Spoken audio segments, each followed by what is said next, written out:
He looked at your blood bag! He turned his head, he looked me straight in the eye! He was scanning the horizon!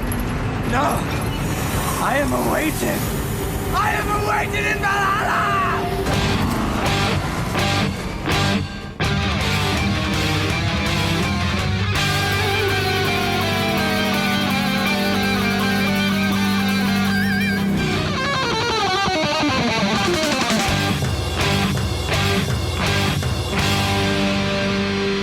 Welcome to the Mad Max Minute, where people always assume we're scanning the horizon, but we're actually just watching Mad Max Fury Road 1 minute at a time. I'm Rick. And I'm Julia. And today we're talking about minute 18, which begins with nothing too exciting, just a flame-throwing guitar on a rolling stage covered in speakers. And it ends with some post-apocalyptic hands-free driving. Wrapping up the week with us from the Mad Max Bible YouTube channel is Shem Herman. Hello, everyone. Welcome back. We have finally reached what you have described as one of your favorite shots of this entire movie. Yes, but this one I think is even better. Subjectively, no, objectively, I think this shot is way, way better. Because Nux and Slit, they come up around the Doof wagon. We actually get a bit of a jump shot. Like we're starting at one angle, and there's a slight jump as they go to pass, but as we sweep and track up past the Doof wagon, we get to see that not only is it drums, but there is a makeshift stage with a guy wearing red coverall pajamas, and he's holding a giant makeshift electric guitar. But not only that, it also shoots flames, and it is amazing.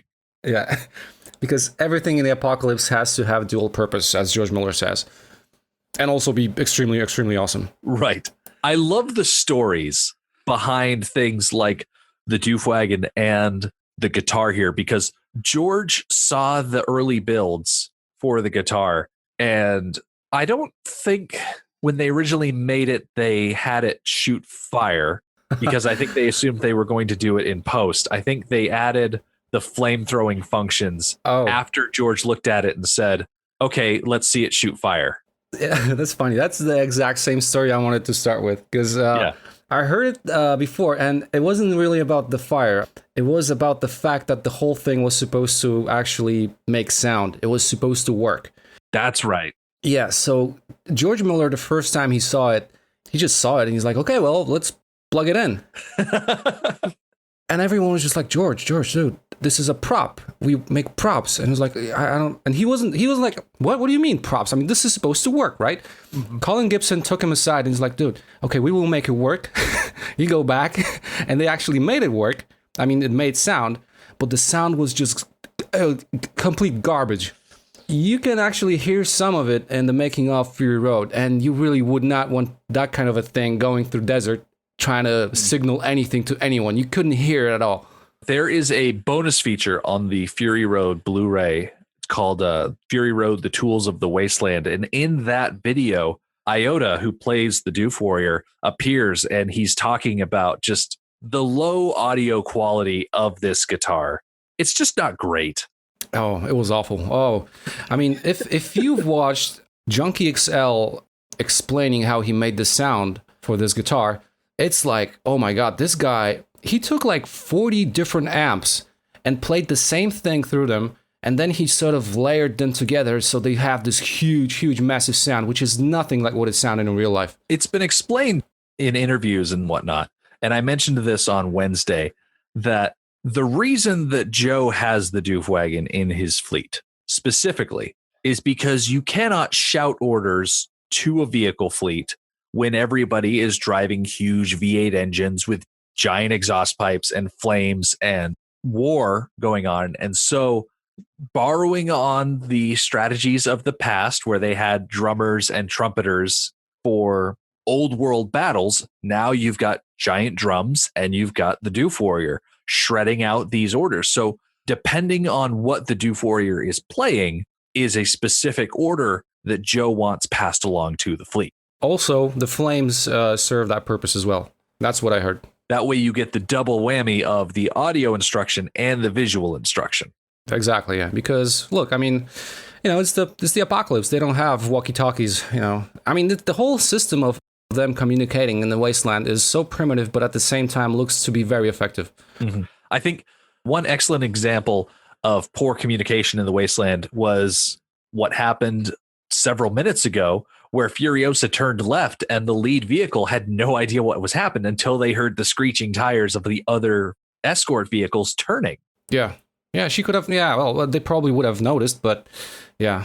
They probably would have noticed eventually, yeah. Yeah, eventually. They would probably even catch up because the car that was the last one to turn, Elvis, I guess, 2 engines, V12. Yeah, dude, of course you can catch up with this. While we've got the Doof Warrior front and center, we might as well get to know him. The Doof Warrior is played by Iota. He is best known on IMDb for being the Doof Warrior in this movie. He was Trimalchio, the orchestra leader in 2013's The Great Gatsby by Baz Luhrmann, the one with Leo DiCaprio. Mm-hmm. He worked on the music department for the 2016 animated movie Beat Bugs. And of course, he appears as himself in an interview in the Fury Road behind the scenes special feature. So Iota was born in the late 60s, either 68 or 69, they're not quite sure, as a guy named Sean Hape. He is a New Zealand-Australian singer-songwriter and actor. Iota has stated in interviews that his parents met in New Zealand. His father is Maori and his mother is English. He grew up in Pinjarra, Western Australia, where his father worked at an alumina refinery. While in high school, Iota took drama and music as electives. He describes that as being 2 hours where he could just slack off. He also formed his first band, which was fairly short-lived at the age of 16. Iota moved out of home at age 17 into a caravan and lived several years on the dole, or just unemployment for people who don't know what the dole means, while playing with a hard rock band called Loose Goose. He worked as a mechanic's apprentice before his career as an entertainer took off. When he was 23, Loose Goose moved over to Sydney, and at 26, Iota legally changed his name by deed poll.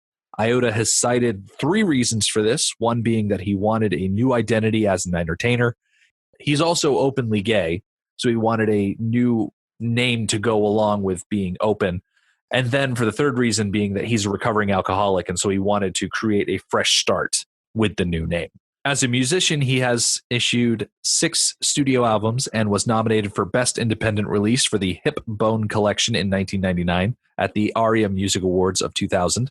He has won 4 Helpman Awards, Best Male Actor in a Musical in 2007 for Hedwig in Hedwig and the Angry Itch. It was the 2006 Australian cast.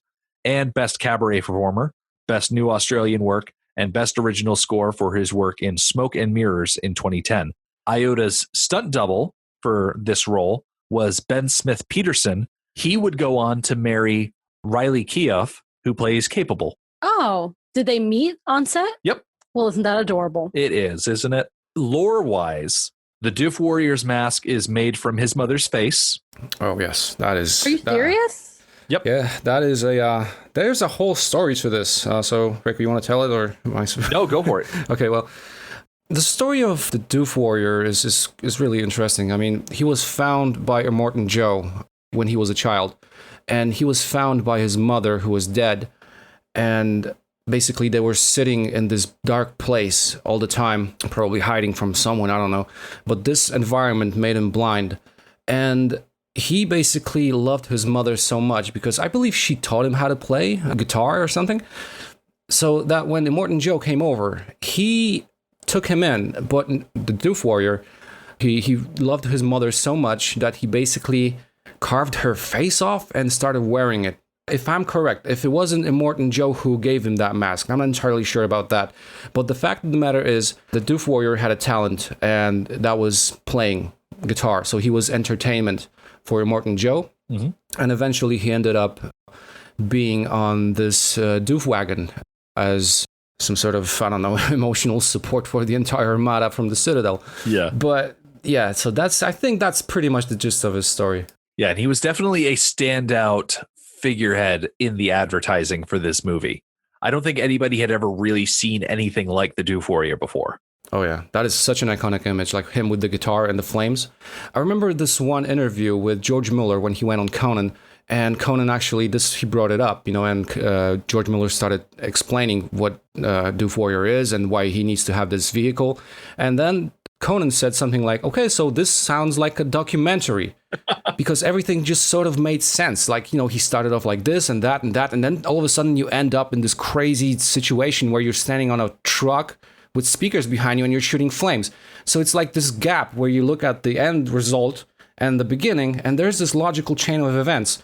And then George Miller said, yeah, it kind of is like a documentary. And, this is just what I love about those movies, because everything just looks so crazy at the very end of it when you see it on the screen, but you start to trace it all back, and it's this, history, and then everything has to has a purpose and have a purpose, and it has to be, also cool looking and stuff like that. So, I guess that's how George Miller operates, and it's awesome. It is pretty awesome, but I think the only drawback to what he's done is that people look at the Mad Max movies and they just assume that that's what Australia is like every day. Yeah, well, they look at this shot and they're like, oh, well, that looks like a morning commute in Australia. Out in front of the fleet, we get Joe in his Gigahorse and Rictus, who is standing on top of the Bigfoot. I find it interesting that Joe drives his Gigahorse, but Rictus rides the Bigfoot. Yeah. He wants to be up on this perch platform so that everyone can see him, so that he can use his big guns and play with his toys, so to speak. Well, like we were talking about earlier this week, there are drivers and there are lancers, and there are different sets of skills. Not everybody can cross over to the other skill set. Mm-hmm. So Joe is a driver and Rictus is lancer. Yeah, that's an interesting theory.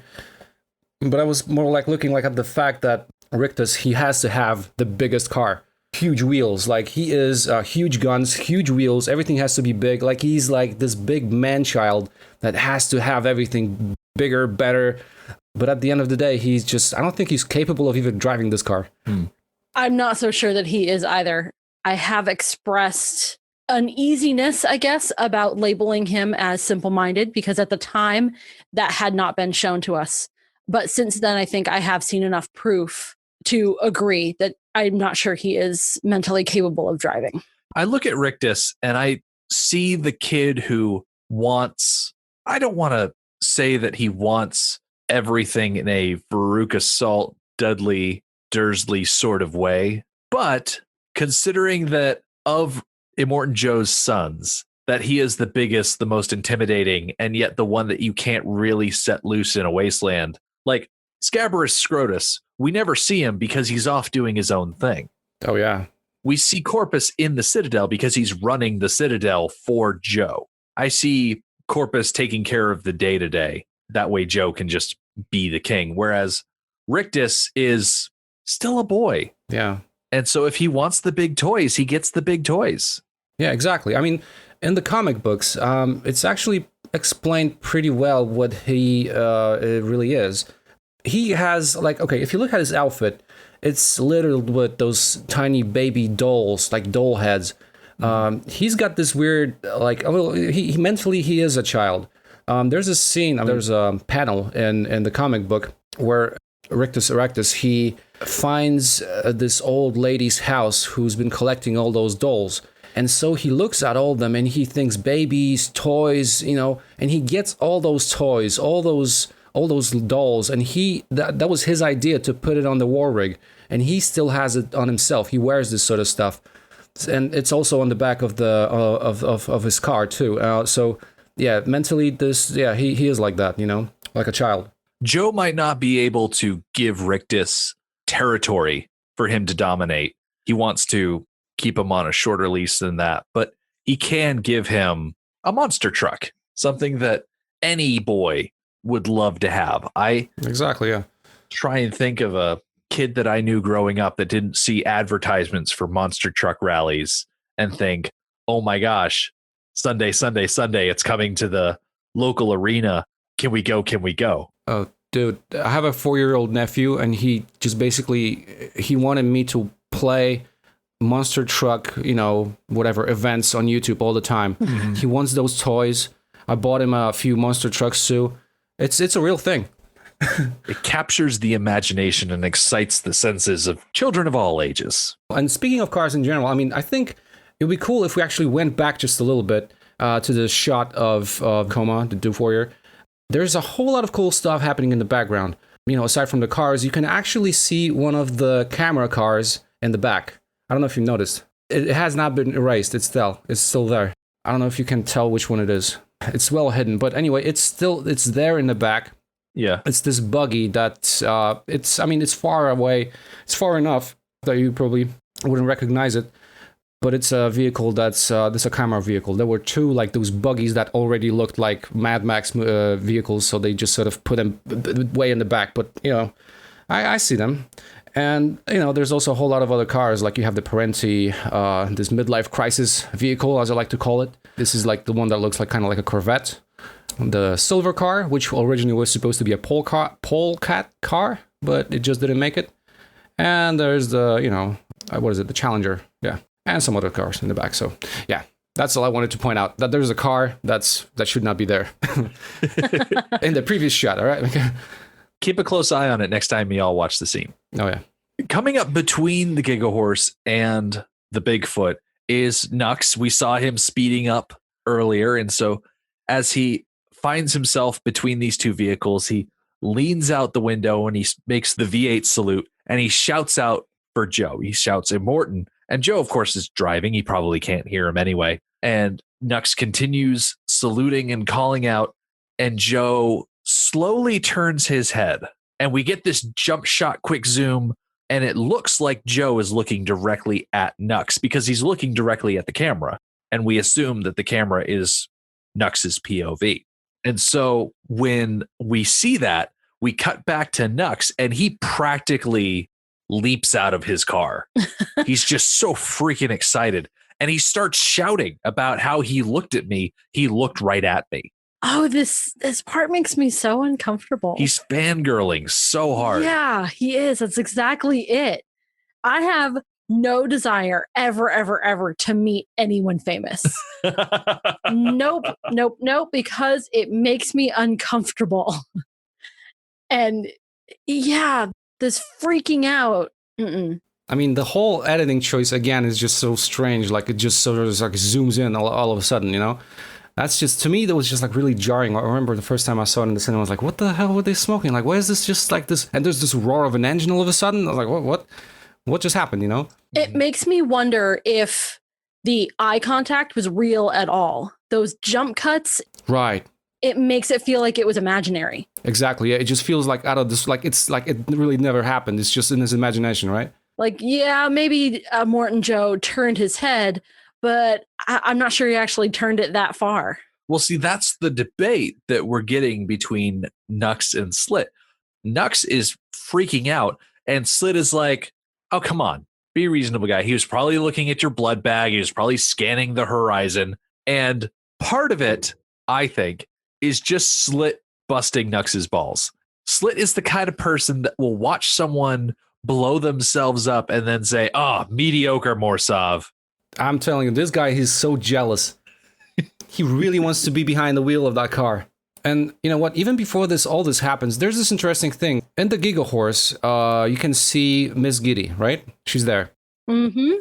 She's been given oxygen. I'm not sure if it's actually being seen, but the guy behind her, he holds this oxygen mask. There's a reason why she is being, not only just brought along with Immortan Joe, but why they give her oxygen, because she is so old. I mean, this is actually what's been written in the original script.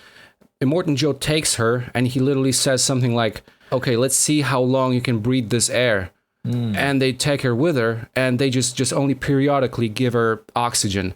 Other than that, she's choking. So they're actively torturing her right now. Miss Giddy, of course, lives in the harem. She lives inside that dome, which is full of filtered air. And so bringing her out into the wasteland would be a different quality of air that she's not used to. Yeah, the biodome, yeah. Reminds me of, in Deadpool, this torture tank that they put Wade Wilson in, where there's just enough oxygen in there to keep him from passing out. And so he's constantly gasping for air. That's awful.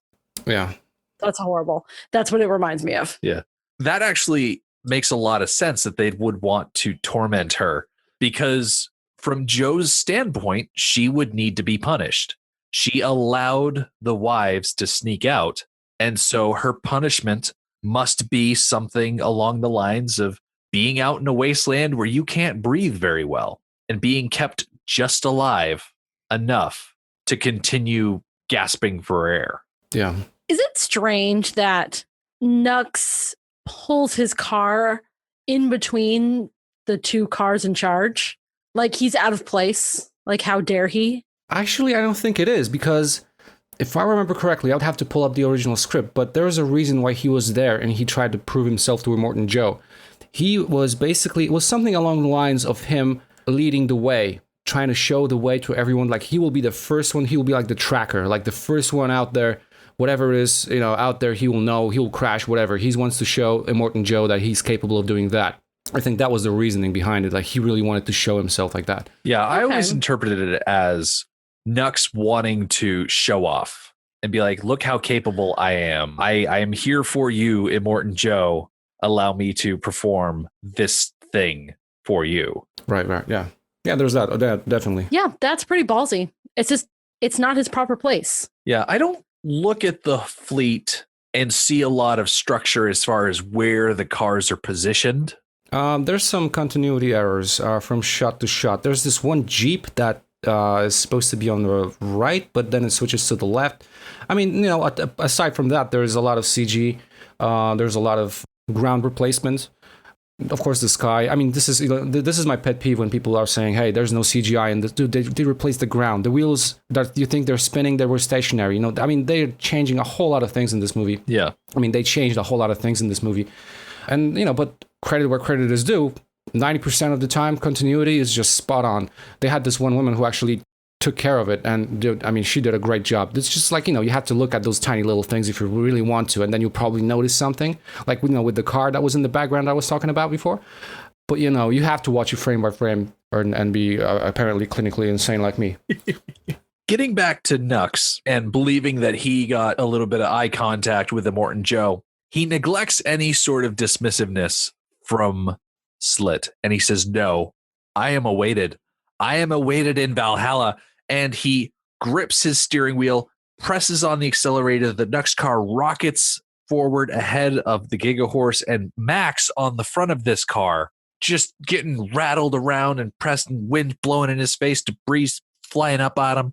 And he lets loose this statement, and the subtitles say that he's saying "confucamus," which is a very Latin sounding, which I looked online and there's a whole lot of people talking about, oh, it's Latin for this, it's Latin for that. The general consensus is that it's just a fancy way of either saying "f it" or "I'll f you up." There's also one person that thinks that instead of saying "confucamus," he's saying "f you all" or something like that. Basically, Max is just being vulgar. Yeah. Because he's in such a bad situation. The whole scene of Nux just flooring it, you know, I love this scene. It's one of my favorite scenes in Fury, if not the favorite, you know, scene or shot in Fury Road. It's just like, oh man, that's what this movie is about. You just floor it, hit the nitro, you just go forward. And then, you know, then there's Max, who's right in front of the car. And I think in some of the scripts or the things that I've seen, the idea was that he's just really, really pissed off. Mm-hmm. Not that he's scared. He's like, in one of the versions of the script that I saw, it was like, he wasn't even saying anything. It was just the look in his eyes, like he's really pissed off, you know, subtitle or whatever.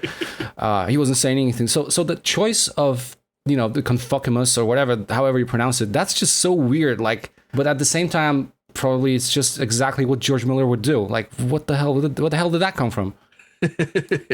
Before we go past this, I like how before Nux slammed on the accelerator and sped up, we get to see him opening up his nitrous. And so we establish very early on, this is where the nitrous knob is, because it's going to come in later on when he actually goes one-on-one with the war rig, which has mixed results for Nux. But going past the accelerating, where Nux is just driving off into the distance and Slit is raising his fist triumphantly, but Nux pulls his steering wheel off of the steering column and raises it up through the moonroof or open roof hatch, and it's just this great shot of the Nux car with the steering wheel up, and it's just rocketing off into the distance with the flames flying out the exhaust pipes. It's so cool.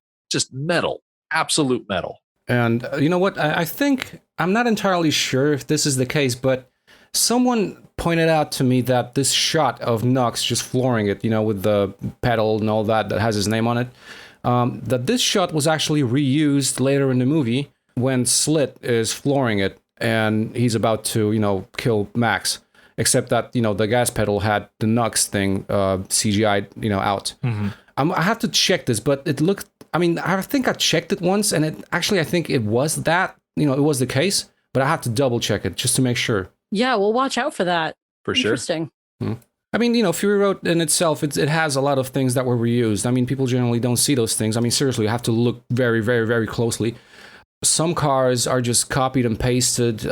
Things are reused all over the place, but it's not like in your immediate view, right in front of you. It's just somewhere on the peripherals. Or you have to really don't blink, or you have to remember what was going on previously in the movie. But yeah, they did that sort of thing a lot. And that brings us to the end of the minute. I really like how this minute ends with that shot of the car speeding away into the distance. It's very cool and it's very iconic. It's a great way to put a bookend on a series of minutes. We don't get a lot of those, and this is one of them. So I very much like that. So do I. It's a really awesome looking shot. Shem, is there anything here at the end of the week that we haven't really discussed that you want to bring up before we say goodbye to you again? I think we've covered everything. All right, then. In that case, where should people go if they want to hear more from you? Yeah, if they want to hear more from me and watch the videos that I make, then they should go to YouTube and look up Mad Max Bible YouTube channel. And I have not a whole lot of videos there, but the substance I think is worth watching. So yeah, if you want to go and watch some Mad Max stuff that you probably never heard before, go there, Mad Max Bible on YouTube. Please subscribe, watch the videos. Absolutely. And if you want to make a bunch of dummy accounts and subscribe to Mad Max Bible using those, just numbers are always good. If we can get Shem one of those fancy play buttons from YouTube, that would just be spectacular. I'll probably send half of it if I ever get one to you. As for us, we are going to be coming back on Monday. The fleet will call for backup from Gastown and the Bullet Farm, but Furios has come too far at this point to back down now. Besides, we're heading into Buzzard territory. The Mad Max Minute podcast is a fan project by Rick and Julia Ingham. The Mad Max franchise was created by George Miller and Byron Kennedy, is presented by Kennedy Miller Mitchell Productions, and distributed by Warner Brothers. Mad Max Minute is produced and edited by Rick Ingham. Our opening music is Verdi's Dies Irae by Daniel Bautista of danielbautista.com. Our home on the internet is madmaxminute.com. You can follow us on Twitter at madmaxminute, like us on Facebook by searching for Mad Max Minute, and join our Facebook listener group, Mad Max Minute Beyond Microphone. If you'd like to support the podcast, visit madmaxminute.com, where you can see what's in our TeePublic store, join our Patreon, or even donate to the show to help us keep the tanks full. Thank you for joining us for Minute 18 of Fury Road. We'll see you next time.